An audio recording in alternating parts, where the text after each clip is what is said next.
President Goodluck, Ibele, Azikwe, Jonathan, GC Abad to address you. Thank you. PDP! PDP! Power to the people! Power to the youth! Power to the women! His Excellency, the chairman of our great party, Alhaji Adamu Mwalu, senior members of our party here in this occasion. We have spent so much time, so I will not bore you with the protocol. Today, I'm going to address only a segment of the Nigerian population. And listen to me. I'm going to address the people who are voting for the first time. Those of you who will attain 18 years this year. That means that I'm addressing actually the age bracket of 20 down.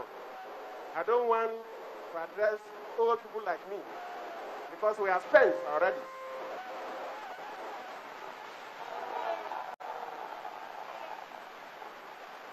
And I will crave your indulgence, Nigerian youth, those of you who are here and those watching us at home. Listen to what I will say. I'm going to address political gatherings in 37 places. And I was going to dwell on three key things. I'm focusing on the young people. Whatever I say, when you go back, call your aunt or call your uncle, your father or your mother or your cousin that is at least 60 years old and confirm and ask him what you heard that the presidential candidate and the seventh president of PDP mentioned in any of the rallies. Because 2015 election is about the young people. Either you vote for the young Nigerians to be relevant in the Nigerian political history, or you vote for you to be irrelevant.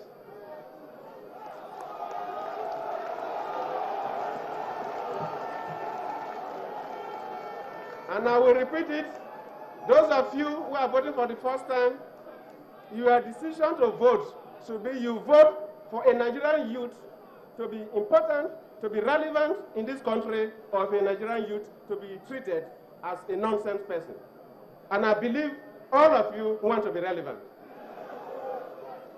Of course, you have seen, we have just introduced our governorship candidates, and you see how many of them are of your age bracket. Which other party will give the youth that opportunity? I'm going to dwell on three things because those who say they want to take over, they want to take power over from PDP. I've been telling a lot of lies. They have hired people from all over the world, and those of you in the social media telling all kinds of lies, painting all kinds of color, giving you all kinds of baits that you cannot defend. And if you listen to us for the 37 places that will address these issues, you will now know where to cast your vote. Because we have spent too much of time, so I'll be brief, but I'm going to address you in all the places on three issues. They say,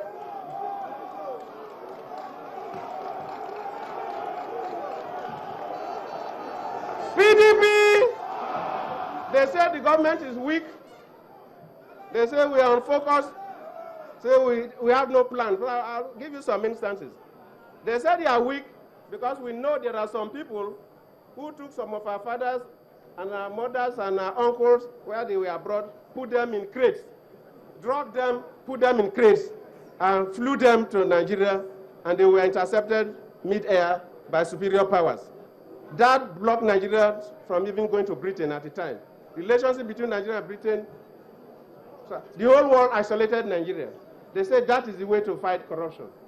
So immediately I suspect your uncle, I can just create him and throw him to Kirikiri. Is that the way to stop corruption? A country, if somebody tells you that he will not follow due process. I came in with Yar'Adua, and Yar'Adua advocated for due process, and I stand by due process. There is no any country that does not obey rule of law is a jungle. Any country in this world that does not obey rule of law is a jungle. Do you want Nigeria to be a jungle society? Immediately I suspect you that you have done something wrong, I just ask police army, catch you and throw you into jail. Is that the country you want? No. They said to be strong is to jail people indiscriminately. 300 years. For 300 years. Is that where you want to go? No. A country is like an industry. It must be managed properly by people who have gray and white matters upstairs.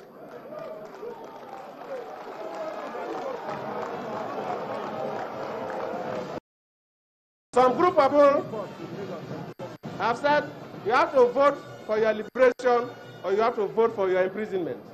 Some group of people came, and I read it in the papers.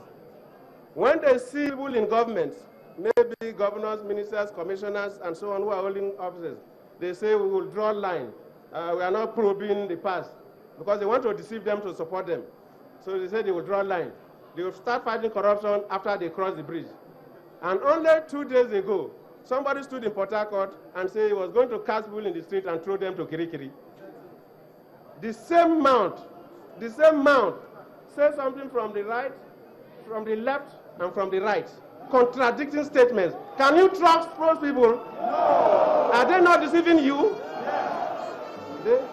They want power by all means. All what they want to use power for is to lock up their enemies and imprison their enemies. I have no enemy to fight.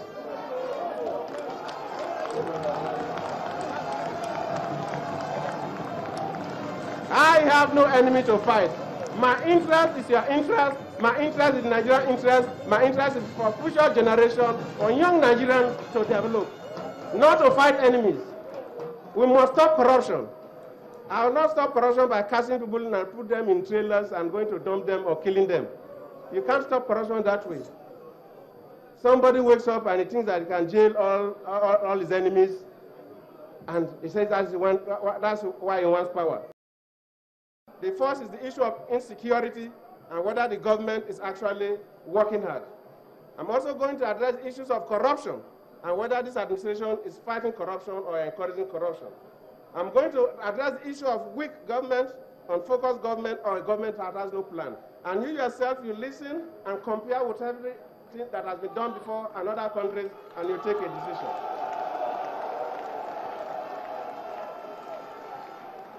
I will not keep you here for too long because we still have the opportunity.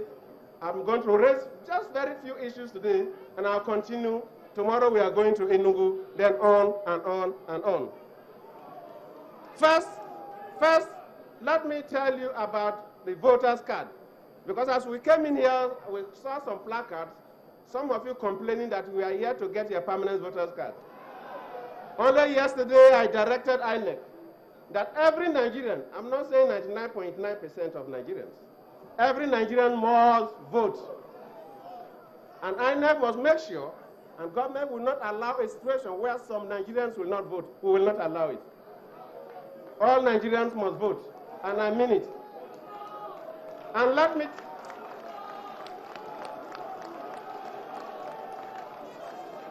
And I told you that I'm addressing those of you who are voting probably for the first time. Those of you who are about 20 years old, who are probably 20 to 23 or so, or 24 who are voting for the first time. If you go back, ask your uncles. Before 2011, no Nigerian complained that he had no voter's card. Before 2011, people vote themselves into office. No Nigerian complained about voter's card. We came and said that every Nigerian must express his vote. And since then, a voter's card has become relevant. This is the party that is giving political strength to all Nigerians. Already you've been told from intelligence reports, some people are already cloning cards so that your voters' cards will no longer be relevant. Is that the kind of people you want to take over government? No. They want to take us to the old days where nobody sees voters' cards, but results were announced. They want to take us to the old days where ballot papers will be in South Africa and results will be announced. Are you going back to the old days? Are you moving forward? Nigeria must move forward. If you mean well for this country, You vote people that will go to the National Assembly that can discuss and adopt that document that our leaders have agreed, so that this country can move.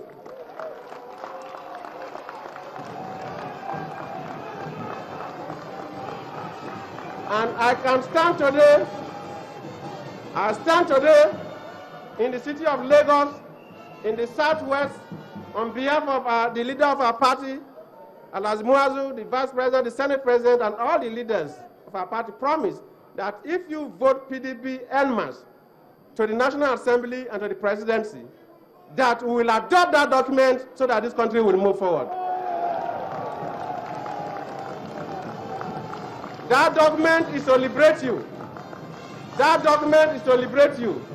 We did not influence it. Our fathers, our mothers, our brothers and sisters that are credible came up with that document.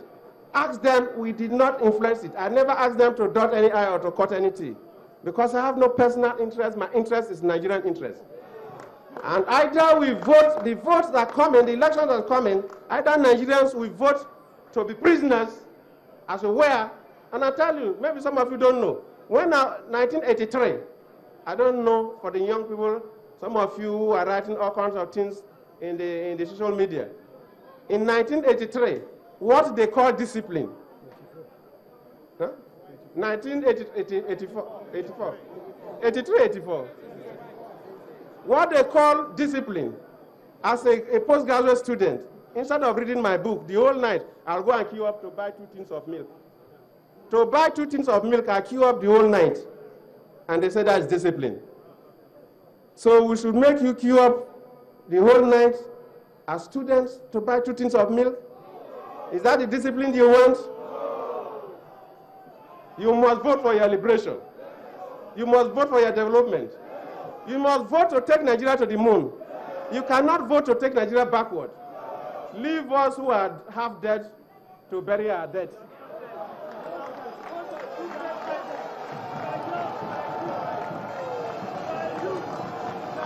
You must vote for the progress of this country. You must vote for the Nigerian youth. You must vote for the Nigerian women. PDP! Thank you.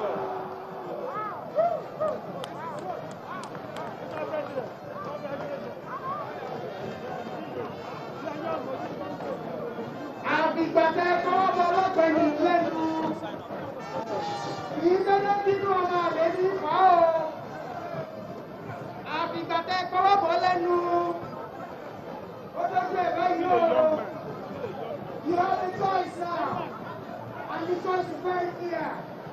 It has to be PDP. It's got to be go now. Mr. President, you have spoken well. Mr. President, you have done well. God bless you.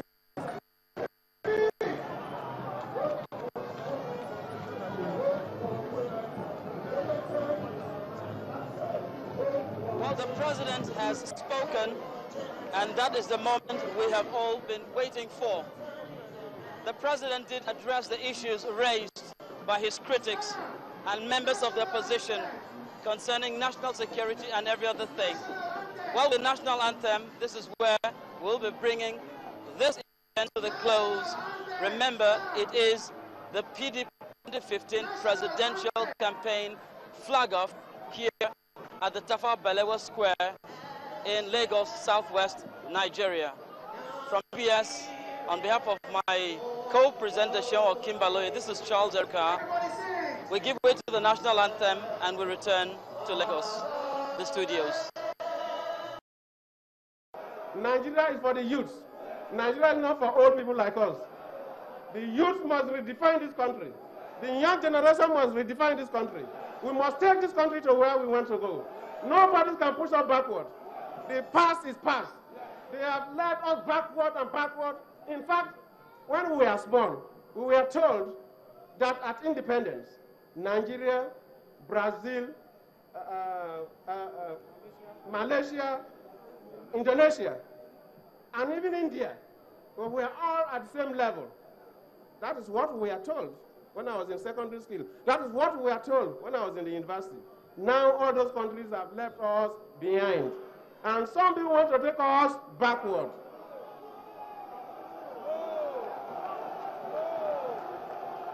Do you want to go backward? Nigerian youth, do you want to go backward? Young Nigerians were doing things fantastically well. They were acting films, and these very people were snubbing them. They were playing music, and these very people were abusing them. And we are encouraging them, and the world has accepted them. Do you want to move forward? Do you want to go backward? No. I tell you, and I said I'm going to address 3 things, and I will be very brief because I still have the opportunity to. They talk about insecurity, that they will fight insecurity. And you ask, are our armed forces weak? Are the Nigerians in the armed forces weak? No. If we have problems, what is the cause? Equipment.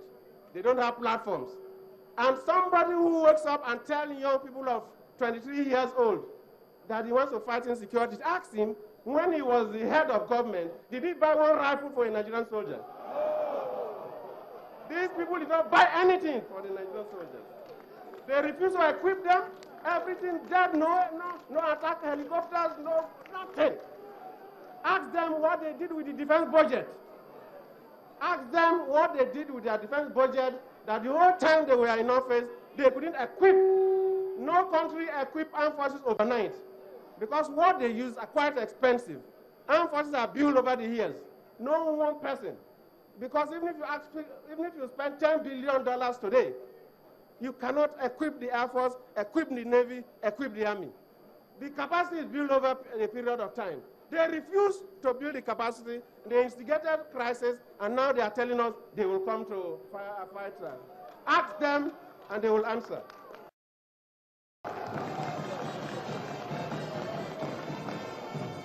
They say we have no plan in this country, but we introduce what we call sovereign wealth fund. Other countries have it. That is the money that comes into the country. You reserve a little, so you don't just squander it. This is the government that introduced for the first time what we call the sovereign wealth fund. Now, I have to thank the governors of the states who have also keyed into this sovereign wealth fund. In addition to the sovereign wealth fund, you know there are some stolen monies, and from time to time, government gets back some of the stolen monies. They have been getting the stolen monies before. Sometimes we don't know how they spend it. The one that has come in within this period, we have not even started spending it, but first of all, we agree on how to spend it. We say that because we have security challenges, and this money is primarily for security money, and they use security channels to take it. So 50% of it will be used for security. 25% of it will be used for development. And 25% of it will be used for future generation. And that's the decision we have taken, even before we start spending the money. Can somebody who has no plan for the future of this country do that thing? No. They should come and tell you what they use our money for. We believe that so many young Nigerians, some young workers, find it difficult to own houses of their own. We introduced in mortgage refinance company that it is just coming up, estates are being launched, working with labor and so on.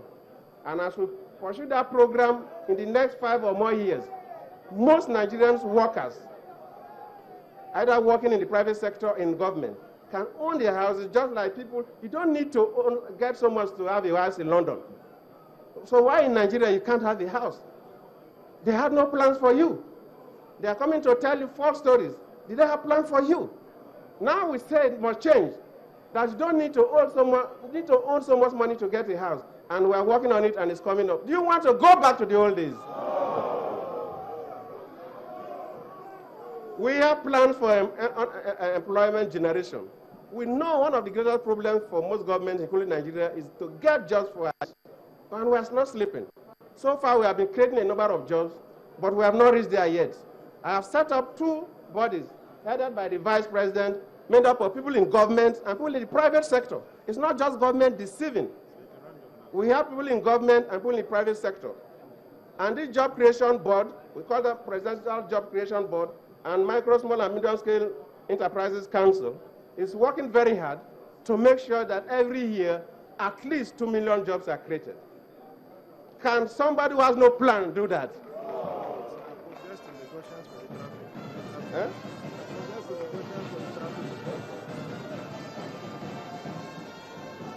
Of course, I've been told that, of course, that we have other opportunities. I have so many things to say, but I think people are getting tired. But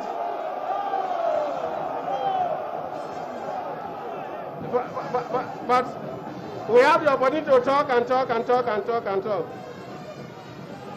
Some group of people have said you have to vote for your liberation or you have to vote for your imprisonment. Some group of people came, and I read it in the papers.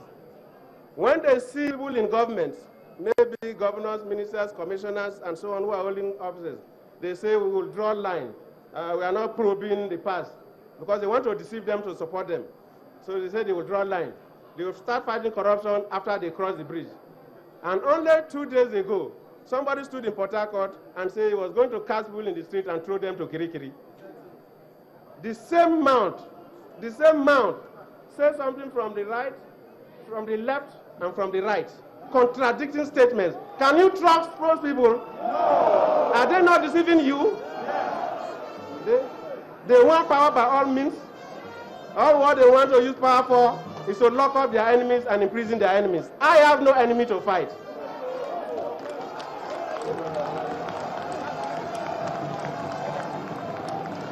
I have no enemy to fight. My interest is your interest. My interest is Nigerian interest. My interest is for future generation, for young Nigerians to develop, not to fight enemies. We must stop corruption. I will not stop corruption by casting people in and put them in trailers and going to dump them or killing them. You can't stop corruption that way. Somebody wakes up and he thinks that he can jail all his enemies, and he says that's why he wants power. I think we have advanced beyond that point. Somebody wakes up and said that, oh, Nigerian women, I'm going to give you positions. And you ask him, when you were a head of government, you had a cabinet. I have the list of the cabinet members. There's no time now. There was no one single woman. Not even one. Not even one in the cabinet. Not even one woman. So Nigerian ladies, you cast your votes to go back to the kitchen and die there, or you cast your votes to liberate yourself.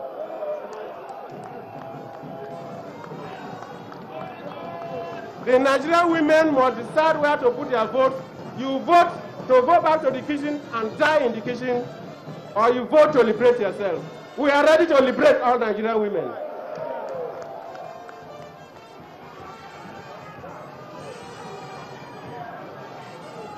Let me say one thing and conclude. Let me say one thing and conclude. I read in a paper, was it yesterday or so, a headline on one paper, MEND dump Jonathan. Did you read it? I am from the Niger Delta. The leader of MEND is one Oka. Oka is in South African prison. Why is Oka in a South African prison? South Africa is not Nigeria to say, oh, president manipulated it. Oka is in a South African prison because 1st October 2010, when we were to celebrate our independence, our golden year of 50 years of independence, Oka was procured by some Nigerians to assassinate me. And Oka bombed Abuja. The attempt was to assassinate me, but intelligence investigation from South African intelligence system and Nigerian intelligence system roped him in that plan to assassinate me, and it's now in South Africa, and they say MEND dump Jonathan. Order that wanted to assassinate Jonathan. Will you support Jonathan? No. And I'm told that Oka is supporting some people.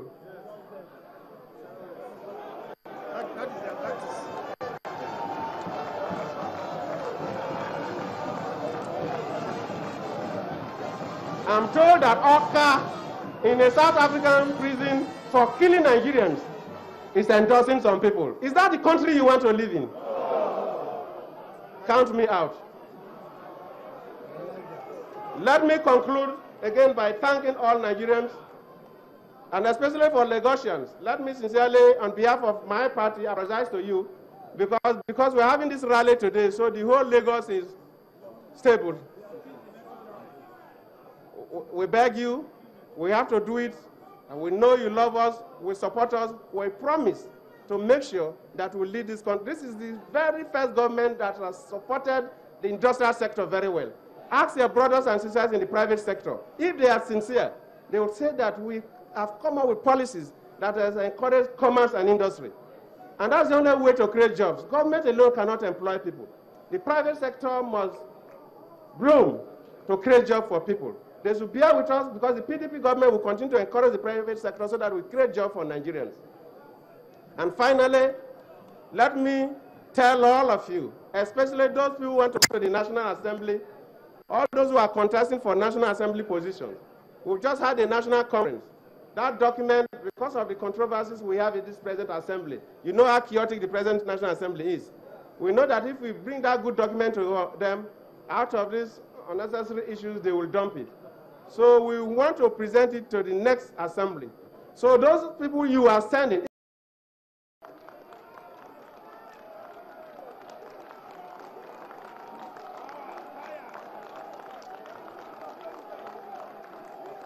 I will elaborate more as we progress to other places.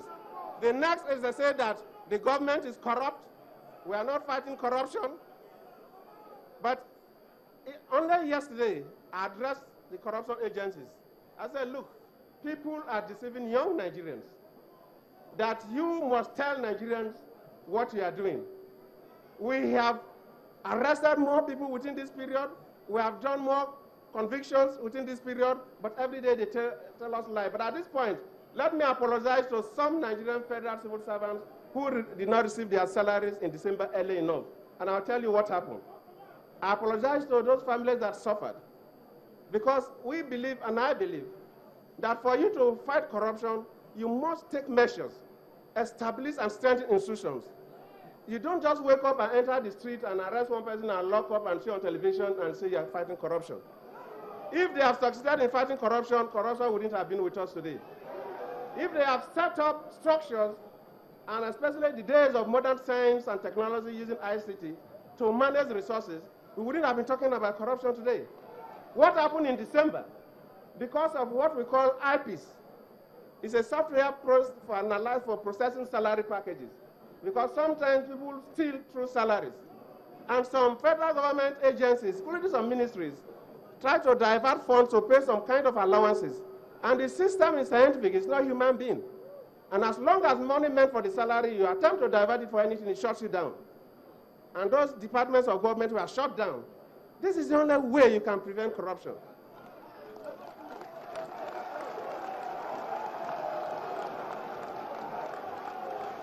I tell you before this time, because I served in Bayelsa State as a deputy governor for 8 years. I also served as a vice president for another 4 years at the center. From all this period, the fertilizer area is area where federal government and state government spend billions of naira, but less than that 10% of that fertilizer go to the farmers. The rest is stolen, sent out of this country. Even that 10%, sometimes it's adulterated. We came and we cleaned up, no corruption in the fertilizer industry again. What did we do then? What did we do? We assembled some young Nigerians that are IT guru and developed what we call the electronic wallet. And through that electronic wallet, the farmers get their fertilizers directly and nobody is cheating the government again. Is that not the way to stop corruption? If somebody tells you that the best way to fight corruption is to come and arrest your uncle and father and show on television and dump him, you don't stop corruption. You even encourage corruption. And I used to tell people, and I will also address press conferences, I'll grant media, so that people ask me direct questions. Armed robbery is still with us. We are shooting armed robbers. Is that stopping armed robbery? So arresting people and demonstrating on television will not. You must set up institutions, strengthen them, to prevent people from even touching the money. And that's what we are working on, and we are succeeding.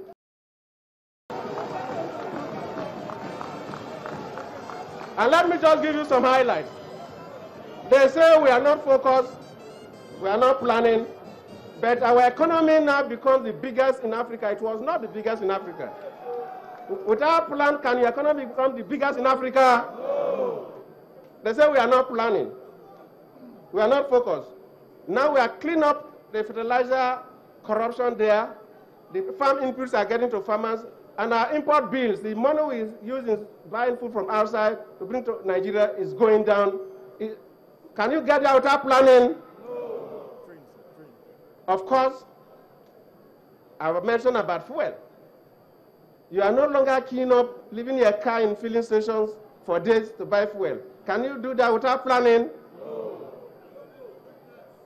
Sometimes, I believe, maybe some few years back, most of you, the young people, have not seen train. Maybe when you travel abroad, you enter train.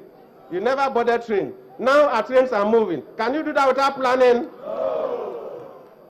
The power sector, we are in Lagos. The power sector got burnt about 2005 and remained burnt until now. We are fixed again. We have been able to finish privatization of the power sector. This is an interface period, but you already know the generating capacity is almost double. Can you do that without planning? No. A government feels that Nigerians are very, very dynamic people. And I love Nigerians, very creative, very industrious. Young Nigerians, very talented in music, in arts, acting and everything, in business. Most of them don't have money. And we cannot, Nigeria, you know, we are almost 200 million people. We cannot touch everybody the same day. But we came up with the concept of you win, to give grants, not loan, to young Nigerians that have ideas. We have done that about 4 cycles now. If you interview them, some of them are already manufacturing things. In the next 5 years or so, some of them will be exporting things from this country. Can you do that without planning? No. And they say we have no plan for the youth. They come and tell us the plans they have for the youth in Nigeria. I believe that, look, the young Nigerians, not people spend like, we are finished. They are my age and above. We are gone. I believe that's why I say I'm addressing the age of between 23 to 18 to 23. So those of you who are voting for the first time, we believe that you people will take us to the moon. My generation have failed. We couldn't take Nigeria to the moon. Look at what India is doing. Look at what countries that we are doing now at independence. And I say for us to get to the moon, that's a special area. And you need to expose your best brains. And I came up with a special scholarship that you first of all must make a first class in your university. We have scholarship for everybody, but for that one, you first of all make a first class from your university. Then we test and take the first class of the first class and send them to the best 25 universities, the best 25 universities in the world. Can somebody who has no plan do that? No. Can somebody who has no plan for the future do that? No. Can somebody who does not think about the Nigerian youth do that? Do you want to go back to those days where they have no plan for us? No.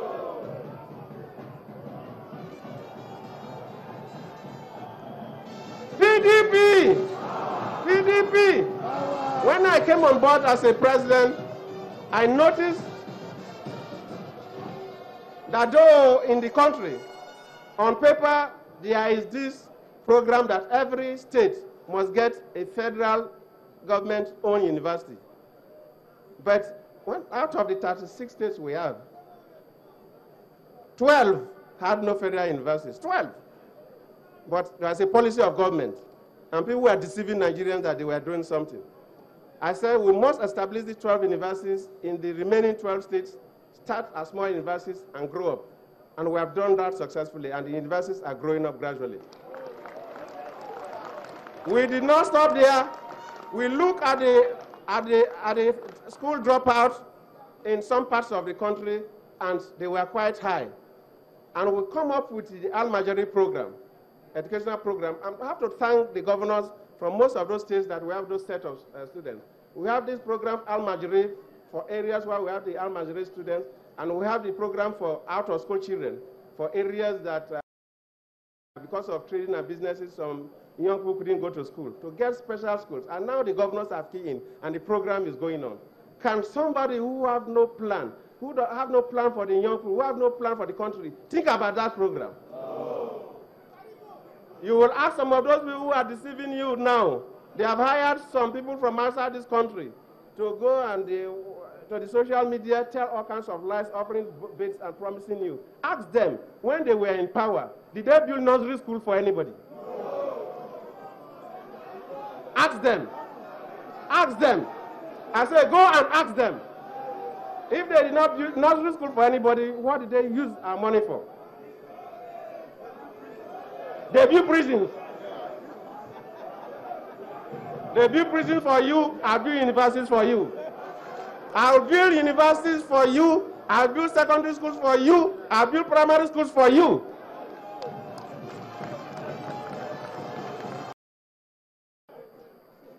We talked about corruption. Oh, they said the military is corrupt. When this crisis came on, the insecurity, we had nothing. So to get this in very quickly, we use vendors to do some little procurement. But now what we are doing is government to government. Any new procurement we are doing, whether it's for the Air Force, whether it's for the Navy, whether it's for the Army, is government to government. So there's nothing like corruption anymore, even if we had some issues, maybe. Is that not the way to fight corruption? You must prevent people from even touching their money. You don't give people the opportunity, you don't test people with money. And this is what government is doing, and we are succeeding in a number of areas. Our procurement processes, if you look at it, we are reducing corruption, but I will not go further on that. The relevant agencies, heads of those agencies, will address Nigerians for you to appreciate what we are doing. Let me say one thing and conclude. Let me say one thing and conclude. I read in a paper, was it yesterday or so, a headline on one paper, MEND dump Jonathan. Did you read it? I am from the Niger Delta. The leader of MEND is one Oka. Oka is in South African prison. Why is Oka in a South African prison? South Africa is not Nigeria to say, oh, president manipulated it. Oka is in a South African prison because 1st October 2010, when we were to celebrate our independence, our golden year of 50 years of independence, Oka was procured by some Nigerians to assassinate me. And Oka bombed Abuja. The attempt was to assassinate me, but intelligence investigation from South African intelligence system and Nigerian intelligence system roped him in that plan to assassinate me, and it's now in South Africa. And they say, men dump Jonathan. Order that wanted to assassinate Jonathan. Will you support Jonathan? No. And I'm told that Oka is supporting some people.